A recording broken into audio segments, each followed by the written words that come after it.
여러분 안녕하세요. 이지우 사이언스TV의 정희선 강사입니다. 여러분 오늘 성적표 다 받으셨나요? 등기로 오늘 발송되어서 여러분 다 집에 도착해 있을 겁니다. 아니면 오늘 못 받았다면 우체국에 가서 다시 받아와야 되겠죠. 오늘 성적표가 도착하는 날이었습니다. 자, 여러분 성적은 다 잘 받으셨나요? 자, 여기 보시면 선생님도 이렇게 성적표를 받았습니다. 선생님 성적표 궁금하신가요? 이렇게 안에 열어보면 선생님 성적이 나와 있습니다. 과연 선생님은 EJU를 도대체 몇 점 정도 받을까? 그거 한번 궁금하지 않으세요? 이따가 보여드릴 테니까 잠깐만 얘기 좀 들어봅시다. 자, 이번 시험이 평이하게 나오다 보니까 아무래도 높은 성적을 받으려고 예상을 했던 친구들, 즉 상위권에 있던 친구들은 워낙 평이하게 나오다 보니까 조금만 틀려도 쭉쭉쭉쭉 깎이는 이런 결과가 나왔을 겁니다. 즉, 이 EJU라고 하는 시험 자체가 상대평가다 보니까 상위권에서는 변별력이 굉장히 크게 떨어집니다. 한 문제만 틀려도 점수가 쑥쑥 내려가고 등급이 쑥쑥 내려가게 되겠죠. 그래서 나 한 문제밖에 안 틀렸는데 점수가 80점대가 나왔다든지 이런 경우도 속출한 경우가 있습니다. 자, 그래서 이런 점수들이 여러분이 체감하는 것과는 많이 다르게 나옵니다.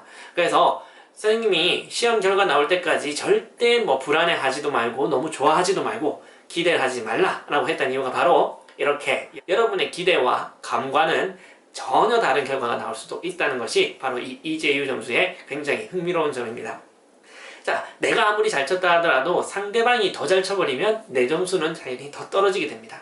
그래서 굉장히 복잡해서 예상할 수가 없습니다. 심지어는 선생님이 EJU 사무국 담당자를 만났을 때 점수 채점을 어떻게 하냐라고 직접적으로 물어본 적도 있었습니다. 하지만 그것은 비밀이라고 가르쳐주지 않는다라고 합니다. 그래서 가끔 이런 질문을 하는 친구들이 있어요. 선생님, 쉬운 문제 틀리면 많이 깎여요? 어려운 문제 틀리면 많이 깎여요? 그거는 모릅니다. 그래서 여러분들 함부로 추측하거나 함부로 예상하거나 이러지 못하게 해놨다라고 생각해 주시면 되겠습니다. 자, 그러면 의외로 처음 친 친구들이 여러분이 생각 외로 많이 나왔다고 볼 수가 있는데 왜 그러냐라고 하시면 중하위권에서는 한 문제만 맞춰도 쑥쑥 점수가 올라갈 수 있기 때문입니다. 그것이 바로 이 상대평가의 묘미가 되겠죠. 뿐만 아니라 EJU 공식 홈페이지에 이번 EJU 성적의 데이터 결과가 올라와 있습니다. 먼저 보신 분도 있겠지만 자, 간단하게 선생님이 정리 한번 해드릴게요.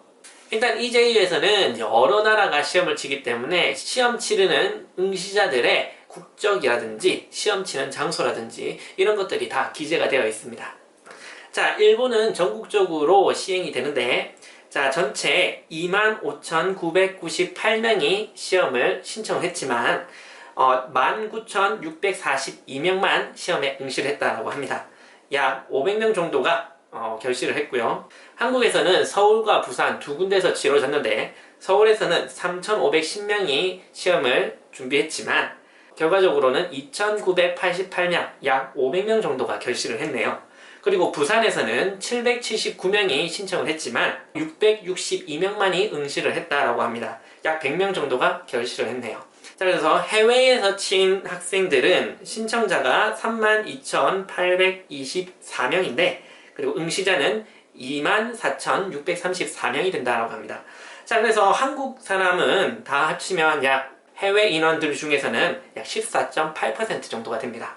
그래서 한국 사람이 제일 많네 라고 생각할 수가 있겠지만 사실 일본 국내에서는 우리가 모르는 무언가가 또 있습니다. 자, 그리고 보시면 일본 국내에서 치러진 응시자들의 국적이 나와 있습니다.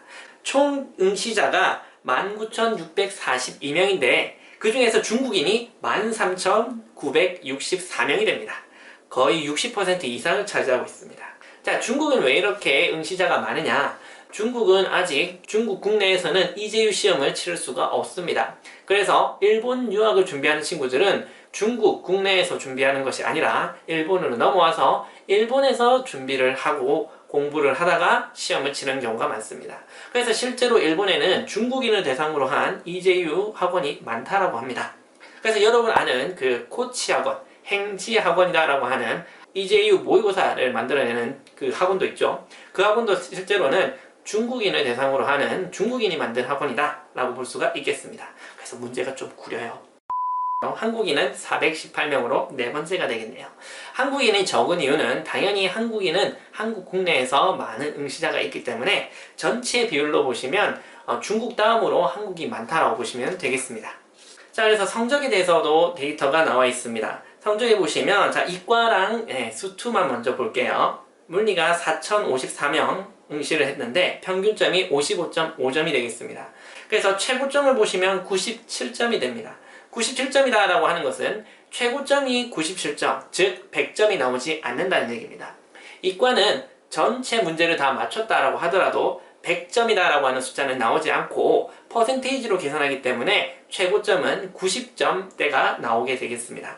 자, 그리고 최저점이다 라고 하는 것이 있습니다. 최저점이 20점입니다.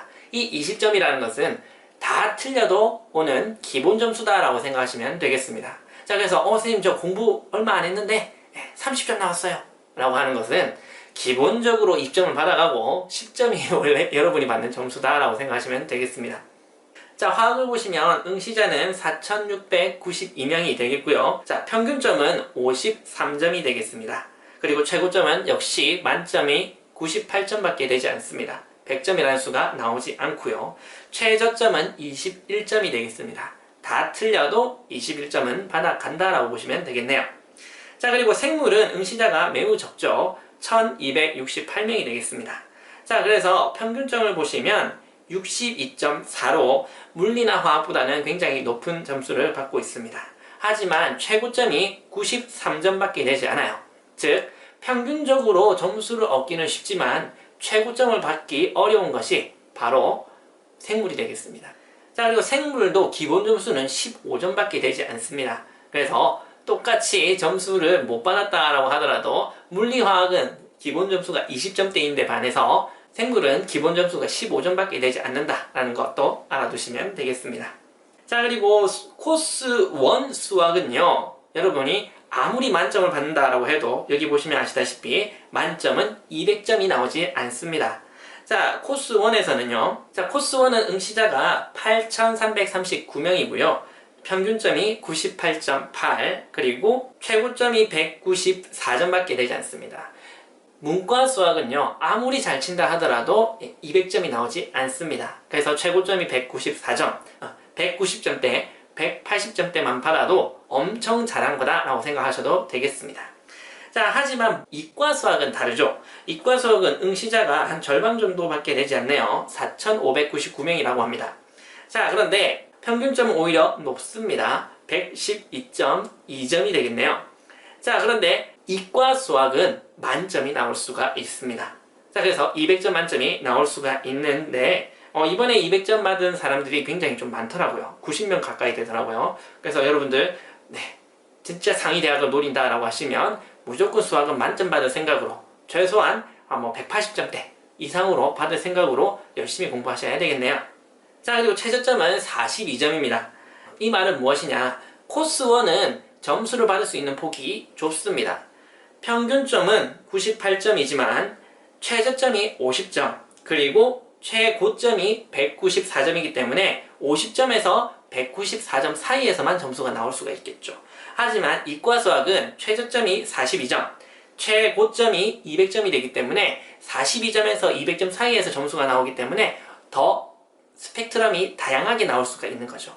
그래서 이과 수학은 보다 세밀한 변별력을 가질 수가 있다는 것을 알 수가 있습니다. 자, 그렇다 하더라도 이과 수학이 평균 점수가 높다는 것은 이과는 역시 수학을 잘해야 된다는 뜻이 되겠죠. 자, 그리고 뒤쪽에 보시면 득점 분포도라는 것이 있습니다.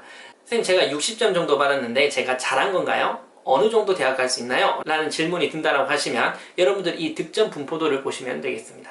득점 분포도는 득점을 받은 사람이 몇 명 정도 있는지 그 점수대에 인원수가 나와 있죠. 그래서 여러분이 60점을 받았다라고 하시면 60점대에 해당하는 인원을 재보고 그 위에 있는 인원수만큼이 바로 내 점수보다 더 높은 점수를 받은 사람들이 되겠죠. 그러면 내 점수에 해당하는 퍼센테이지가 나오겠고, 그럼 나는 어느 정도 위치에 있는지 그 정도 위치를 잡을 수가 있습니다. 그래서 단순히 선생님 저 물리 60점 받았는데요 라고 해도 물리 같은 경우에는 60점 이상의 사람들이 그렇게 많지 않습니다. 그래서 60점을 받았다 하더라도 점수가 그렇게 낮은 편은 아닙니다. 하지만 생물 같은 경우에는요, 똑같은 60점이다 라고 하더라도 평균적으로 제일 많은 점수가 70점대이기 때문에 이미 60점대라고 하더라도 하위권이라고 생각하셔야 되겠습니다. 선생님 저 60점 받았는데 잘한 거 아니에요? 물리도 60점 받았는데 라고 생각하시면 안 된다 이 말이죠. 물리나 생물 똑같은 60점이다 라고 하더라도 분포의 위치가 많이 다릅니다.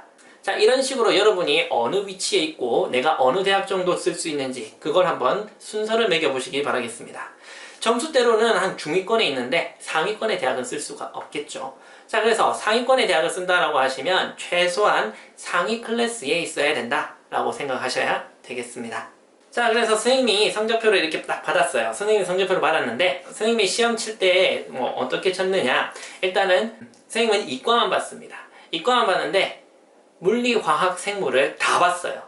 그러니까 물리도 시험 치고 화학도 치고 생물도 쳤죠. 그러면 어떻게 되느냐, 물리는 약 40분 정도가 걸렸습니다. 문제도 길고 계산도 해야 되니까 시간이 많이 걸렸어요.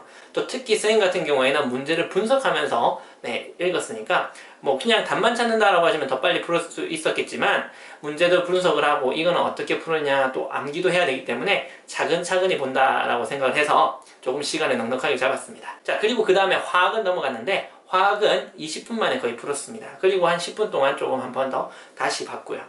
그리고 생물은 거의 읽다시피 그냥 이런 문제 나왔구나 이런 문제 나왔구나, 문제를 풀기까지는 못했고요. 그냥 단순히 읽어보면서 이번에 단백질 나왔구나, 이번에 효소 나왔구나 라고 하면서 대충 나왔던 파트에 대해서 한번 점검 정도는 해봤습니다. 자, 이렇게 다 보니까 80분이 걸렸죠. 자, 그러면 이렇게 문제를 풀었는데 선생님 점수는 과연 몇 점일까 한번 궁금하지 않으신가요? 자, 가려야 되죠. 자, 이렇게 쌤입니다. 맞죠? 자, 그러면 과연 쌤은 몇 점 정도 받았을까요? 자, 짠! 한번 보겠습니다.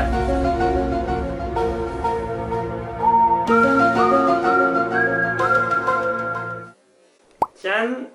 이렇게 받았습니다. 선생님 20점, 21점이 뭡니까? 선생님 맞아요? 라고 생각할 수도 있지만 사실 선생님은 20점, 21점, 즉 최저 점수를 받았습니다. 선생님이 왜 최저 점수를 받나요? 그렇게 문제를 열심히 풀었는데 최저 점수를 받다니 믿을 수가 없습니다 라고 생각할 수 있겠지만 사실 선생님은 마킹을 하지 않았습니다. 문제는 그렇게 열심히 보고 80분 동안 내내 문제를 분석하고 외우기 바빴거든요. 그래서 사실 마킹을 하지 않습니다. 마킹을 하지 않는 이유는 일단은 첫 번째, 문제를 외우는데도 시간이 없어요. 문제를 분석하고. 그래서 선생님은 시험으로 점수를 내려간 것이 아니기 때문에 이번 시험에는 뭐가 나왔다, 이번 점수는 어떤 식으로 나왔다, 유형은 어떻다, 패턴은 어떻다, 이런 식으로 분석을 하러 갔기 때문에 점수에는 연연하지 않았어요. 그리고 두 번째 이유는요, 아까 말했듯이 이재유는 상대평가입니다. 못 치는 사람이 많으면 많을수록 여러분의 점수는 올라갈 수가 있습니다. 즉 선생님이 바닥을 깔아줬어요. 자, 선생님이 너무 높은 점수를 받아버리면 여러분의 윗줄에서 한 등수가 밀린다라고 생각하셔야 되죠. 그럼 반대로 선생님이 낮은 점수를 받으면 여러분의 등수는 한 등수 올라갈 수가 있습니다. 그렇기 때문에 선생님이 밑바닥 깔아줬으니까 여러분은 어서 올라가시라고 이렇게 마킹을 아예 하지도 않았어요. 그리고 세 번째 이유는요, 연필을 안 들고 왔습니다. 연필을 뭐 일부러 안 들고 간 것도 있지만 연필로 마킹하지도 않았고요. 그리고 그냥 시험지를 받아서 시험지만 보고 다시 이름만 쓰고 이름도 써있죠. 그대로 제출하고 왔습니다. 그래서 이재유 점수는 성적표에 늘 나오면 선생님은 늘 최하점수를 받고요. 가끔 실험적으로 뭐 이것저것 문제를 풀기도 하는데 문제를 풀고 마킹을 해보기도 합니다. 그래서 한 문제 맞추면 어떤지, 두 문제 맞추면 어떤지, 그리고 뭐 어려운 문제 틀리면 어떤지, 쉬운 문제 틀리면 어떤지, 이런 식으로 실험적으로도 계속 하고 있는데, 자, 이번에는 아예 백지를 내봤습니다. 자, 그랬더니 이렇게 점수가 나오네요. 백지를 낸 이유는, 자, 이렇게 백지를 내면 얘가 0점으로 처리가 되는지, 점수가 안 되는지, 아니면 기본 점수가 나오는지, 그렇게 좀 실험적으로 해봤는데 이렇게 결과가 나왔습니다. 기본 점수 받았습니다. 자, 그래서 여러분들이 이제 여러분의 점수를 받았으니까 본격적으로 입시 준비를 하셔야 되겠죠. 내가 정확히 어느 위치에 있는지 알았으니까 어느 대학으로 쓸 건지, 여러분이 기대했던 대학보다 더 위에 쓸 건지 아니면 더 하향으로 쓸 건지 그것도 정해보셔야 되고요. 그리고 본고사라든지 면접도 이제는 본격적으로 하셔야 됩니다. 자, 그래서 커트라인에 못 넘어서 여러분 뭐 슬퍼하기도 할 거고, 커트라인을 넘어서 이 대학 이제 쓸 수가 있다 이렇게 안심하는 수도 있지만 아직 끝난 건 아닙니다. 그래서 여러분들 마지막까지 최선을 다해 주시길 바라겠습니다. 여러분이 입시나 이재유 점수에 대해서 궁금한 것이 있다면 아래의 주소로 얼마든지 연락 주시길 바라고요. 자, 그러면 우리는 다음에 더 좋은 내용으로 다시 만나길 바라요. 그럼 안녕.